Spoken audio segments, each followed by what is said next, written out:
And good morning. Una vez más, buenos dias. Again, appreciate everyone who is here. Appreciate you being here. I'm glad that I'm able to be here with you. As I mentioned, was not feeling well this morning. Appreciate John was willing, if needed, to step in and cover me. But again, it is glad to be. I'm glad to be here with you. If you will, bow with me. Our Father who art in heaven, hallowed be thy name. Father, we humbly bow before you in prayer. We praise, we exalt you. We thank you, Father, for all that you have done for us. Continue to pray for your blessings, for your strength, for your wisdom. Father in heaven, be with us this morning and help us as we go through your word. We pray that we may be diligent in our studies, apply these things to our lives, and live as you would have us to live. Father, we pray that we may always share the good news with others, that they may come to know you as well, Father, that they may be obedient to your will. Father, we pray these things in Christ's most precious and holy name. Amen. Amén.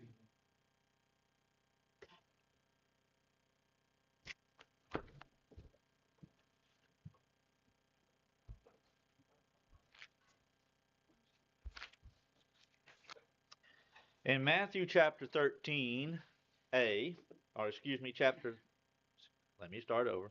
In Matthew chapter 13, verses 1 through 3a, we read, the same day went Jesus out of the house and sat by the seaside. And great multitudes were gathered together unto him, so that he went into a ship and sat, and the whole multitude stood on the shore, and he spake many things unto them in parables. En Mateo capítulo 13, versículo 1 al 3, nosotros leemos, aquel día salió Jesús de la casa y se sentó junto al mar. 2. Y se sentó junto mucha gente, y entrando él en la barca se sentó y toda la gente estaba en la playa, y les habló muchas cosas en parábolas. Jesus spoke to them, he taught them in parables. Jesús les habló y les enseñó en parábolas.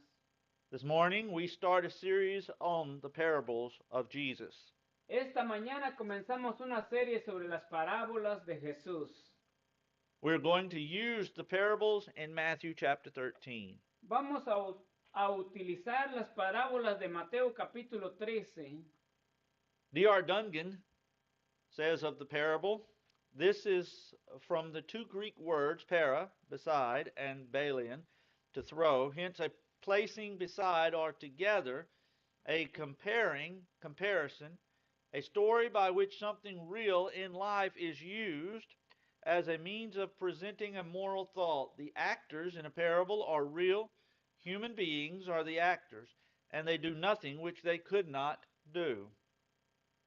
El doctor Duncan dice sobre la parábola. Proviene de dos palabras griegas para alado y bayen, lanzar. De ahí colocar junto a o junto, comparar, comparación, una historia en la que algo real de la vida se utiliza como medio para presentar una idea moral. Los actores de una parábola son reales. Seres humanos son los actores y no hacen nada que no pudieran hacer. Further, he says, quote, the parable is the oldest and most common of all the figures of speech. Además dice, la parábola es la más antigua y común de todas las figuras retóricas. Jesus often used them. Jesús los usaba a menudo. In Matthew chapter 13, verses 10 through 16, Jesus explains why he used the parable. En Mateo capítulo 13, versículos 10 al 16, Jesús explica por qué usó la parábola. Matthew chapter 13, verses 10 through 16, we read, and the disciples came and said unto him, why speakest thou unto them in parables? He answered and said unto them, because it is given unto you to know the mysteries of the kingdom of heaven, but to them it is not given. For whosoever hath, to him shall be given, and he shall have more abundance. But whosoever hath not, from him shall be taken away even that he hath. Therefore speak I to them in parables, because they seeing see not, and hearing they hear not, neither do they understand. And in them is fulfilled the prophecy of Esaias, which saith, By hearing ye shall hear, and shall not understand, and seeing ye shall see, and shall not perceive.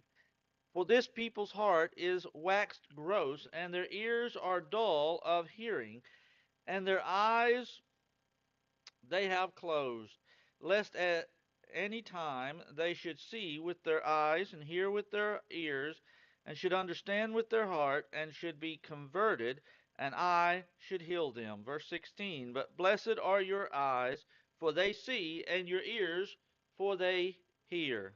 Mateo capítulo 13, versículos 10 al 16. Entonces acercándose los discípulos le dijeron, ¿por qué les hablas por parábolas? Él respondiendo los dijo, porque a vosotros os es dado saber los misterios del reino de los cielos, mas a ellos no les es dado. Porque a cualquiera que tiene se le dará y tendrá más, pero al que no tiene, aún lo que tiene le será quitado. Por eso les hablo por parábolas, porque viendo no ven y oyendo no oyen ni entienden. De manera que se cumple en ellos la profecía de Isaías que dijo, de oído oiréis y no entenderéis, y viendo veréis y no percibiréis, porque el corazón de este pueblo se ha engrosado y con los oídos oyen pesadamente y han cerrado sus ojos para que no vean con los ojos y oigan con los oídos y con el corazón entiendan y se conviertan y yo los sane. Pero bienaventurados vuestros ojos porque ven y vuestros oídos porque oyen. In the parable, he revealed the truth to those who honestly seek the truth and hid it from those who did not. En la parábola él reveló la verdad a quienes le buscaban honestamente y la ocultó a quienes no. Note again verse 15a, just the first part of it there. Observen nuevamente el versículo 15 en la primera parte. For this people's heart is waxed gross, and their eyes are dull of hearing, and their eyes they have closed. Porque el corazón de este pueblo se ha engrosado y con los oídos oyen pesadamente. What a sad condition they were in. ¿En qué triste condición se encontraban? This morning we examined the parable of the sower. En esta mañana examinamos la parábola del sembrador. Matthew chapter 13, verse 3b through verse 9. Mateo capítulo 13, verso 3, la segunda parte del verso 3 al 9. We'll start there where Jesus is speaking. Have you not read what David did when he was an hungered, and they that were with him, how he entered? I'm obviously in chapter 12 there. We'll jump into chapter 3, or chapter 13, beginning with verse 3, again, starting there where Jesus is speaking. Behold, a sower went forth to sow. And when he sowed, some seeds fell by the wayside, and the fowls came and devoured them up. Some fell upon stony places where they had not much earth, and forthwith they sprung up, because they had no deepness of earth. And when the sun was up, they were scorched, and because they had no root, they withered away.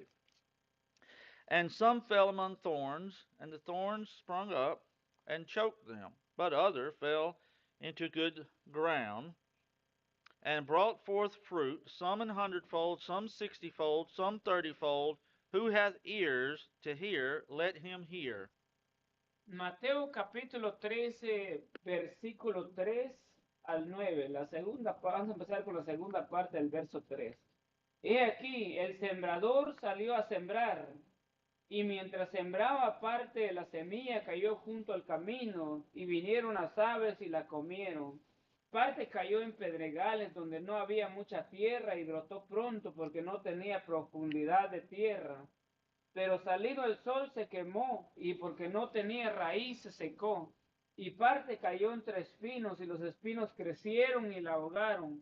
pero parte cayó en buena tierra y dio fruto, cuál a 100, cuál a 60 y cuál a 30 por uno. El que tiene oídos para oír, oiga. We have a great benefit in this parable as Jesus explains its meaning. Tenemos un gran beneficio de esta parábola, ya que Jesús explica su significado. Matthew 13, verses 18 through 23. Mateo capítulo 13, versículo 18 al 23. Hear ye therefore the parable of the sower. When anyone heareth the word of the kingdom and understandeth it not, then cometh the wicked one, and catcheth away that which was sown in his heart. This is he which received seed by the wayside. But he that received the seed into stony places, the same is he that heareth the word, and anon with joy receiveth it. Yet hath he not root in himself, but dureth for a while. For when tribulation or persecution ariseth because of the word, by and by he is offended. He also that receives seed among the thorns is he that heareth the word, and the care of this world and the deceitfulness of riches choke the word, and he becometh unfruitful. But he that receives seed into the good ground is he that heareth the word and understandeth it, which also beareth fruit, and bringeth forth some an hundredfold, some 60, and some 30. Mateo capítulo 13, versículo 18 al 23. Oíd pues vosotros la parábola del sembrador. Cuando alguno oye la palabra del reino y no la entiende, viene el malo y le arrebata lo que fue sembrado en su corazón. Este es el que fue sembrado junto al camino. Y el que fue sembrado en pedregales, ese es el que oye la palabra y al momento la recibe con gozo, pero no tiene raíz en sí, sino que es de corta duración, pues al venir la aflicción o la persecución por causa de la palabra, luego tropieza. El que fue sembrado entre espinos, este es el que oye la palabra, pero el afán de este siglo y el engaño de las riquezas ahogan la palabra y se hacen infructuosa.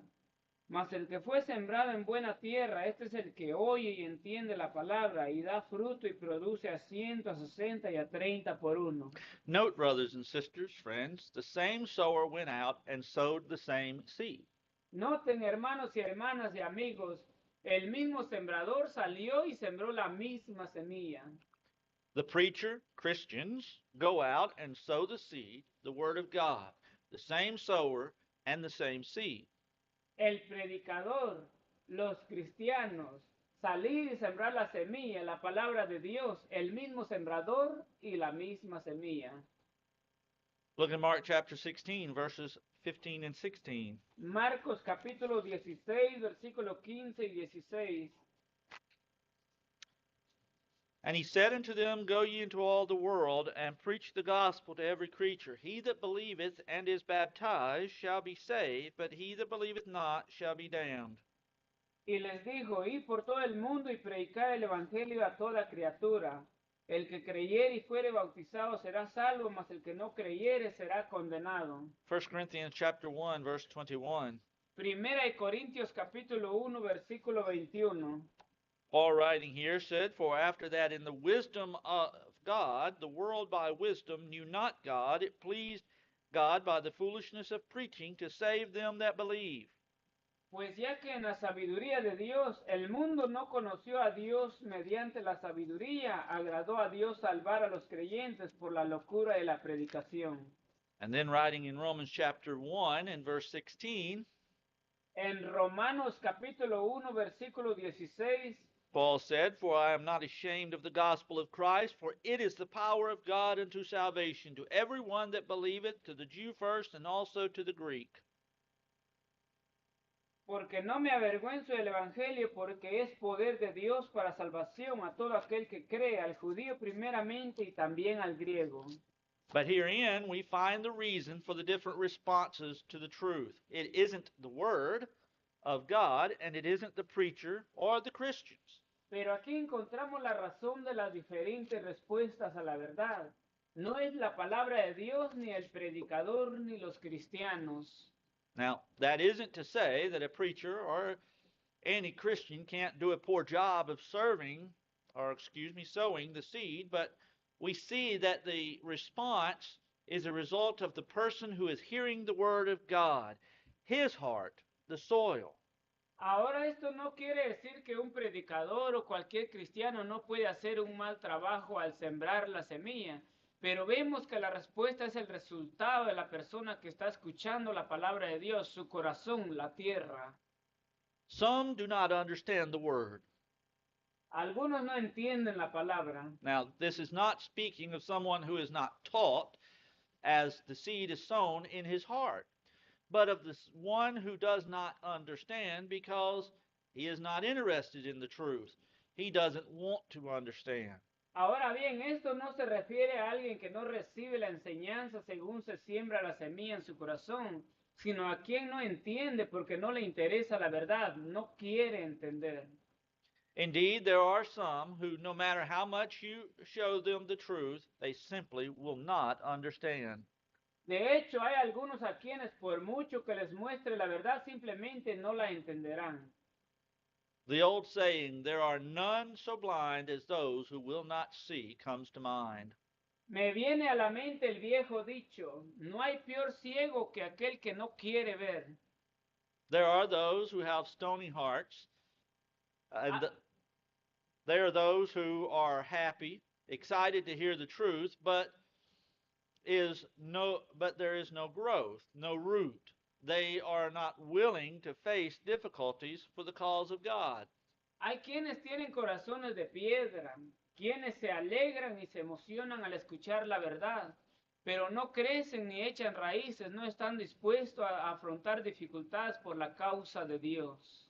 It comes to mind that these are those who view the church more as a social club than anything else. Me viene a la mente que estos son quienes ven la iglesia más como un club social que cualquier otra cosa. They are happy to hear feel-good messages, but they are not going to grow and develop good, strong roots. Les alegra escuchar mensajes positivos, pero no van a crecer ni desarrollar raíces sólidas. 1 Corinthians chapter 3, verses 1 through 3. Primera de Corintios capítulo 3, versículo 1 al 3. Here in 1 Corinthians chapter 3, verses 1 through 3, we read, And I, brethren, could not speak unto you as unto spiritual, but as unto carnal, even as unto babes in Christ. I have fed you with milk, and not with meat, for hitherto ye were not able to hear it, neither yet now are ye able, for ye are yet carnal. For whereas there is among you envying and strife and divisions, are ye not carnal and walk as men? De manera que yo, hermanos, no pude hablaros como a espirituales, sino como a carnales, como a niños en Cristo. Os di a beber leche y no vianda, porque aún no erais capaces, ni sois capaces todavía, porque aún sois carnales, pues habiendo entre vosotros celos, contiendas y disensiones, no sois carnales y andáis como hombres. Hebrews chapter 5, verse 11 through chapter 6, verse 6. Hebreos capítulo 5, versículo 11. Of whom, verse 11, of whom we have many things to say, and hard to be uttered, seeing ye are dull of hearing. For the time ye ought to be teachers, ye have need that one teach you again, which be the first principles of the oracles of God, and are become such as have need of milk, and not of strong meat. For every one that useth milk is unskillful to the word of righteousness, in the word of righteousness, for he is a babe. Verse 14. But strong meat belongeth to them that are full of age, even those who by reason of use have their senses exercised to discern both good and evil. Chapter 6, beginning with verse 1. Therefore, leaving the principles of the doctrine of Christ, let us go on unto perfection, not laying again the foundation of repentance from dead works, and of faith toward God, of the doctrine of baptism, and of laying on of hands, and of resurrection of the dead, and of eternal judgment. And this will we do, if God permit. For it is impossible for those who were once enlightened and have tasted of the heavenly gift, and were made partakers of the Holy Ghost, and have tasted the good word of God and the powers of the world to come. Verse 6, if they shall fall away, to renew them again unto repentance, seeing they crucify to themselves the Son of God afresh, and put him to an open shame. Hebreos capítulo 5, versículo 11 al 14, vamos a leer ahorita. Acerca de esto tenemos mucho que decir y difícil de explicar por cuánto os habéis hecho tardos para oír, porque debiendo ser ya maestros después de tanto tiempo tenéis necesidad de que se os vuelva a enseñar cuáles son los primeros rudimentos de las palabras de Dios, y habéis llegado a ser tales que tenéis necesidad de leche y no de alimento sólido. Y todo aquel que participa de la leche es inexperto en la palabra de justicia porque es niño. Pero el alimento sólido es para los que han alcanzado madurez, para los que por uso tienen los sentidos ejercitados en el discernimiento del bien y del mal. Vamos a leer Hebreos capítulo 6, verso 1 al 6. Por tanto, dejando ya los rudimentos de la doctrina de Cristo, vamos adelante a la perfección, no echando otra vez el fundamento del arrepentimiento de obras muertas de la fe en Dios, de la doctrina de bautismo, de la imposición de manos, de la resurrección de los muertos y el juicio eterno. Y esto haremos si Dios en verdad lo permite, porque es imposible que los que una vez fueron iluminados y gustaron el don celestial, y fueron hechos partícipes del Espíritu Santo, y asimismo gustaron de la buena palabra de Dios y los poderes del siglo venidero, y cayeron, sean otra vez renovados para arrepentimiento, crucificando de nuevo para sí mismo al Hijo de Dios y exponiéndole a vituperio. Those who have hearts filled with thorns are those who care more for this world than they do the truth. Aquellos que tienen el corazón lleno de espinas son aquellos que se preocupan más por este mundo que por la verdad. Here Demas comes to mind, 2 Timothy chapter 4 and verse 10. Aquí me viene a la mente Demas, segunda de Timoteo capítulo 4 versículo 10. And we'll just read that first part there. For Demas hath forsaken me, having loved this present world, and is departed unto Thessalonica. Porque Demas me ha desamparado, amando este mundo, y se ha ido a Tesalónica. We must focus on God and his kingdom. Matthew chapter 6, verse 33. Debemos centrarnos en Dios y su reino. Mateo capítulo 6, versículo 33. In Matthew chapter 6, verse 33, Jesus said, But seek ye first the kingdom of God and his righteousness, and all these things shall be added unto you. Mas buscad primeramente el reino de Dios y su justicia, y todas estas cosas os serán añadidas. And then, of course, there is the good soil. Those who have honest hearts, desire the truth, and want to follow God. Y luego, por supuesto, está la buena tierra, aquellos que tienen un corazón honesto, desean la verdad y quieren seguir a Dios. In these we see growth. In these we see strength. In these we see fruit. En estos vemos crecimiento, en esto vemos fuerza, en esto vemos fruto. What kind of soil is your heart? ¿Qué clase de tierra es tu corazón? Be honest, brothers and sisters. Be honest, friends. Sean honestos, hermanos y hermanas. Sean honestos, amigos. If you're not a Christian, do you have a heart of good soil? Are you willing to put your faith in Christ and obey the gospel? Si no eres cristiano, tienes un corazón de buena tierra, ¿estás dispuesto a poner tu fe en Cristo y obedecer el Evangelio? You must believe that Jesus is the Son of God. Debes creer que Jesucristo es el Hijo de Dios. You must repent of your sins. Debes arrepentirte de tus pecados. You must confess Christ to be the Son of God. Debes confesar que Cristo es el Hijo de Dios. And you must be immersed in water for the remission of your sins. Y debes ser bautizado por inmersión en agua para el perdón de tus pecados. If you are a Christian but have not been faithful, change that now. You must repent of your sins. Si eres cristiano pero no has sido fiel, cambia eso ahora. Debes arrepentirte de tus pecados. If you have need, please come while we stand and while we sing. Si tiene alguna necesidad, por favor acérquese mientras estamos de pie y mientras cantamos. El gran día viene muy